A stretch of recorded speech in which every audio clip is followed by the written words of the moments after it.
Assalamualaikum warahmatullahi wabarakatuh. Nama saya Anjani Alsistiawati. Saya dari kelas 11 Farmasi Industri 2. Di sini saya akan menjelaskan tentang jurnal sediaan semi-solid gel, yaitu gel piroxicam. Formulasi gel piroxicam. Yang pertama ada piroxicam 0,5%, NaCMC 3%, gliserin 15%, SLS 1%, natrium benzoat 0,1%, dan aquades add 100%. Ini adalah data-data preformulasi yang berada di resep tersebut. Yang pertama ada piroxicam, natrium karboksimetil selulose atau NaCMC. Yang ketiga ada gliserin. Yang keempat ada sodium lauryl sulfate atau SLS. Selanjutnya ada natrium benzoat dan yang terakhir ada aquades. Fungsi masing-masing bahan dari resep tersebut. Piroxicam jumlahnya sebanyak 0,5%, fungsinya sebagai zat aktif.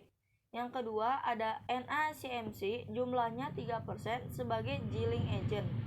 Yang ketiga ada gliserin, jumlahnya 15% sebagai humektan. Dan yang keempat ada SLS, jumlahnya 1%, fungsinya sebagai humektan. Yang kelima ada natrium benzoat, jumlahnya 0,1%, fungsinya sebagai pengawet. Karena di natrium benzoat ini data preformulasinya kegunaannya sebagai antimikroba.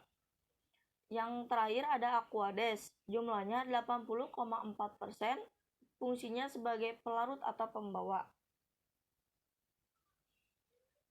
Ini adalah penimbangannya, besar batch-nya yaitu 30 gram.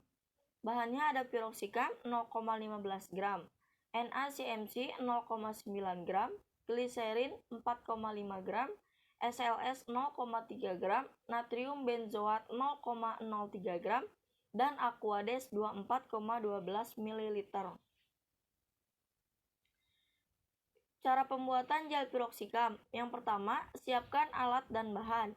Yang kedua, buat basis gel terlebih dahulu. Caranya, timbang natrium karboksimetil selulose 0,9 gram, dispersikan dalam 9 ml air panas yang diaduk cepat sampai membentuk koloid. Yang ketiga, timbang piroxicam 0,15 gram, gerus dalam mortir add halus, tambahkan gliserin 4,5 gram. Gerus add homogen, tambahkan SLS 0,3 gram. Gerus add homogen. Tambahkan ke basis gel, gerus add homogen. Dan yang keempat, timbang natrium benzoat 0,03 gram, larutkan dengan 3 ml air, add larut sempurna.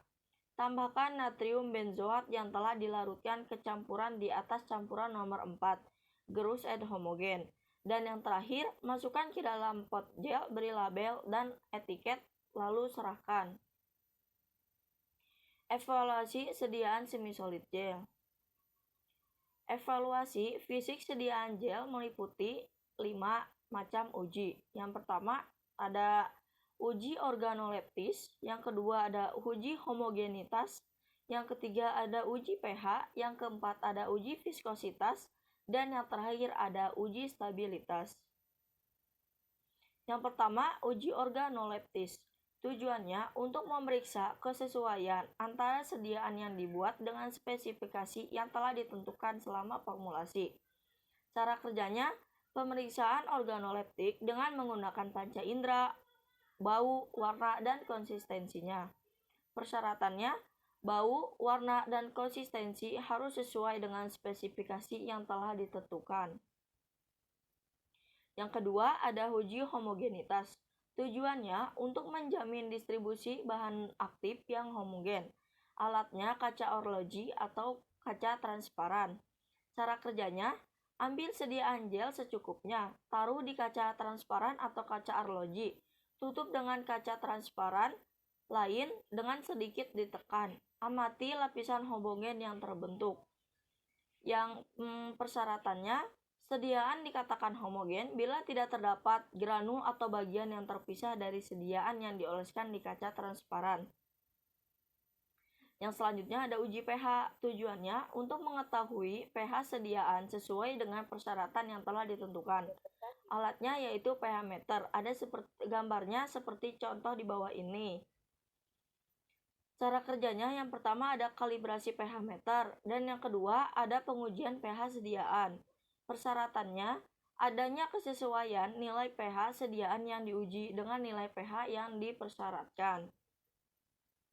Yang selanjutnya ada uji viskositas. Tujuannya untuk mengukur tingkat viskositas dalam sediaan semisolid dan menjamin kemudahan penggunaan dan pengolesannya. Alatnya viskometer Brockfield. Contohnya seperti di bawah ini. Prinsip uji viskositas ini adalah pengukuran gaya sebuah spindle yang dicelupkan ke dalam sediaan, di mana semakin kuat putaran, maka semakin tinggi viskositasnya, sehingga hambatan semakin besar. Cara kerjanya ada contohnya seperti yang pertama sehingga 10. Yang pertamanya tekan tombol on, yang kedua pasang spindle yang cocok, yang ketiga atur ketinggian alat, yang keempat simpan sediaan tepat di bawah spindle, 5. Pastikan seluruh bagian spindle tercelup ke dalam sediaan. Yang keenam, tekan tombol motor on atau off. Ketujuh, tekan tombol select spindle untuk mengatur spindle yang digunakan pada alat. Pastikan nomor spindle yang ada pada layar sesuai dengan yang digunakan.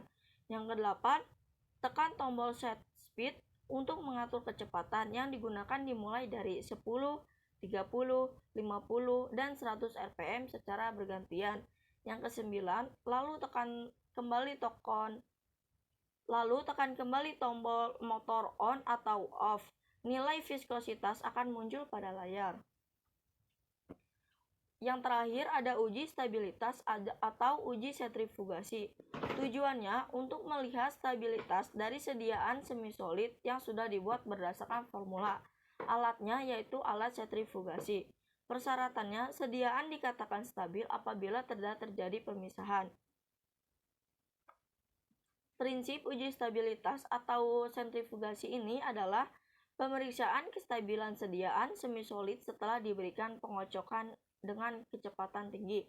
Cara kerjanya yang pertama, siapkan tabung sentrifugasi. 2. Masukkan sediaan gel pada tabung sentrifugasi. 3. Nyalakan alat sentrifugasi. 4.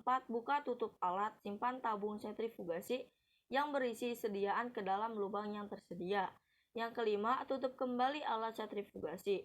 Yang keenam, atur kecepatan putaran alat kurang lebih 30.000 rpm dan tunggu selama 15-30 menit. Yang ketujuh, turunkan kecepatan alat menjadi 0 rpm dan biarkan sampai berhenti berputar. Yang kedelapan, keluarkan sediaan pada alat. 9.